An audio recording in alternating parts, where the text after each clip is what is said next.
Hi, வாங்க இன்றைக்கி இட்லி பொடி எப்படி செய்கிறதுன்னு பார்க்கலாம். அதுக்கு ஒரு ஸ்பூன் நல்லெண்ணெய் எடுத்துக்கோங்க. நல்லா காஞ்சதும்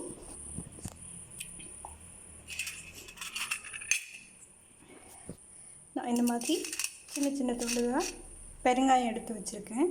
இதை நம்ம எண்ணெயில் பொரித்து எடுத்துக்கலாம்.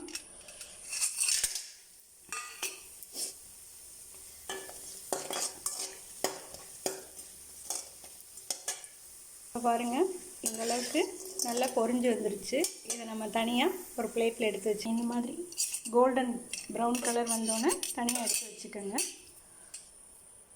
நம்ம இப்போ இதே ஆயிலில் ஒரு டம்ளர் உளுந்து எடுத்துக்கலாம்.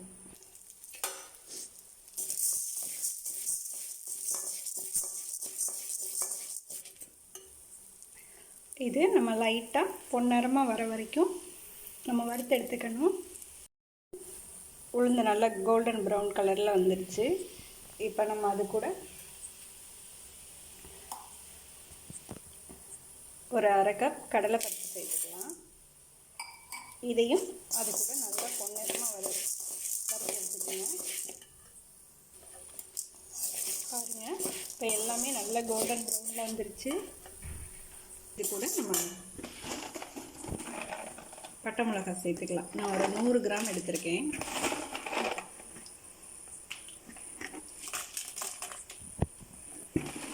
நமக்கு எவ்வளோ காரமோ அதுக்கு தகுந்த மாதிரி எடுத்துக்கலாம்.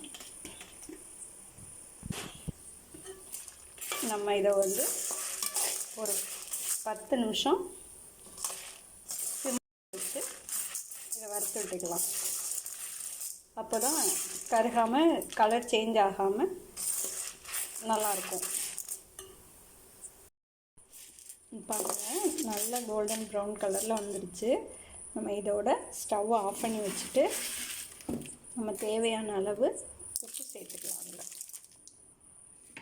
இதை ஒரு 5லேருந்து 10 நிமிஷம் ஆற வச்சுட்டு அரைச்சி எடுத்துக்கலாம். இப்போ பாருங்கள், நம்ம அரைச்சி எடுத்தாச்சு. ரொம்ப நைஸாக அரைச்சிடக்கூடாது. இட்லி பொடி ரெடி ஆயிடுச்சு. நம்ம இப்போ இதை ஒரு பாக்ஸில் மாற்றிக்கலாம். இப்போ நம்ம மாற்றியாச்சு. இதை நம்ம எவ்வளோ நாள் வேணாலும் ஸ்டோர் பண்ணிக்கலாம். இட்லி பொடி ரெடி.